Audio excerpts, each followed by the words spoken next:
Hi guys, we're back and we're going to be talking about different properties of exponents this week.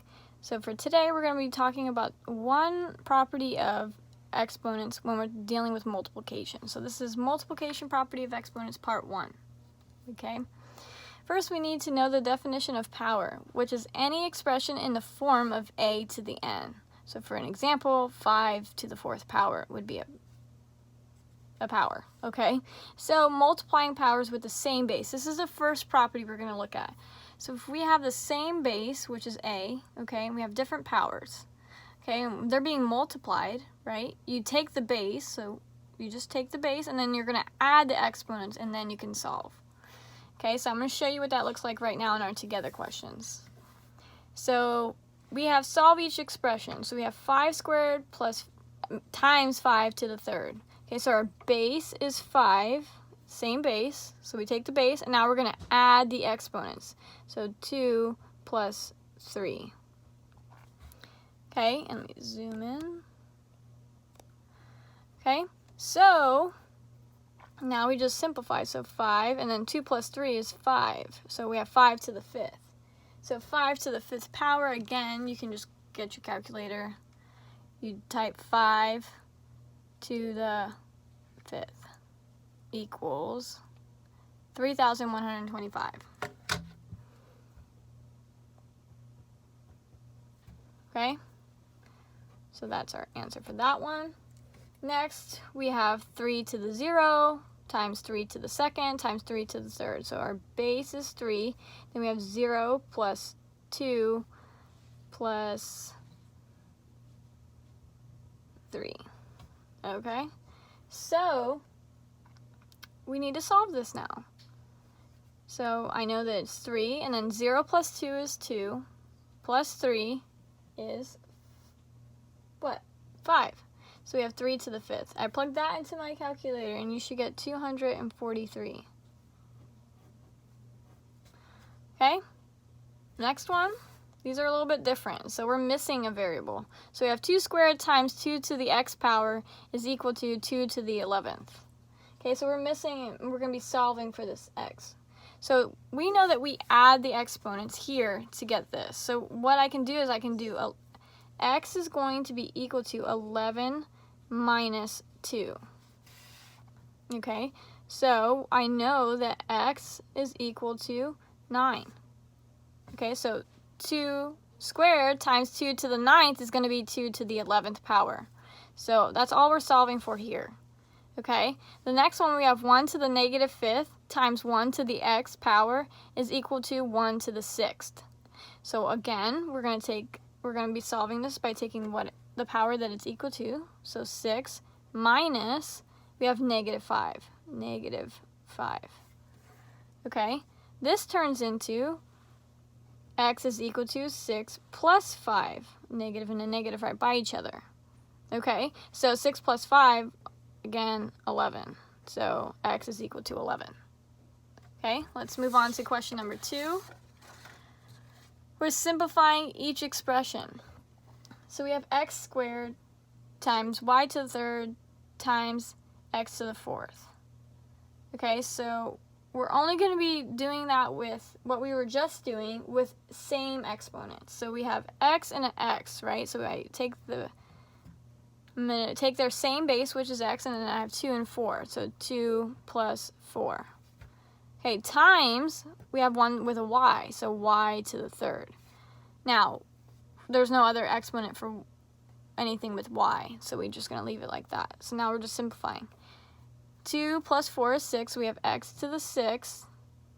Okay, and then we have y times y to the 3rd, which would just be x to the 6th, y to the 3rd. Okay, next one, we have 5x times 2y to the 4th times 3x to the 8th. Okay, so when it comes to stuff like this, okay, in a parentheses, you're going to take all of your coefficients, which is the number in front of the variable. So we have 5 times 2 times 3. Okay, so I've taken away all of that.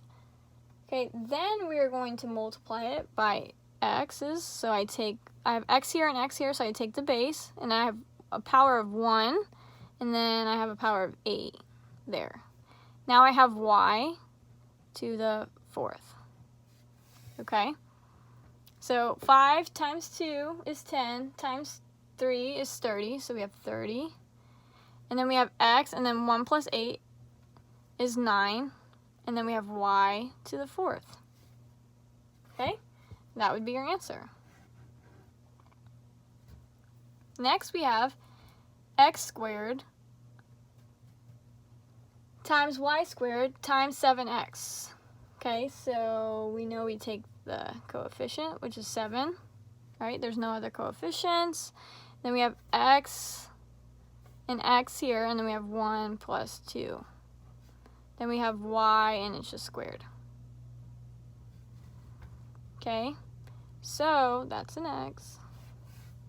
Okay, so we have 7x to the 3rd, y, and then squared. So 1 plus 3 gets us 3, and then we keep the y squared. Okay, that's all you do for these. Okay, remember you can pause the video at any time if you guys need to. Last question. So we're simplifying this expression, but we need to have our answer in scientific notation. So we're given it in scientific notation. So what we're going to do is we're going to break it apart. So we are going to take our numbers. So we're going to have 4 and 0.2. 0.2 times 4 in this one. And then over here, we're putting the same bases with each other. So we have 10 to the 5th times 10 to the negative 12. Okay, so we do 0.2 times 4, and that gets us 0.8. And then over here, we know that the same base, so we keep 10, and then we have 5, right? And we're going to be adding, and then it's negative 12. This is the same thing as saying 10 to the 5th minus 12. Okay? So I just rewrote this. Now I have 0.8 times, right, 10, and then we have 5 minus 12, which would be negative 7. Right? So we don't like decimals, they're yucky. Okay, so we know if I want to change 0.8, right, to be 8, I'm going to have to multiply by 10 to the negative 1. Okay, they're the same thing.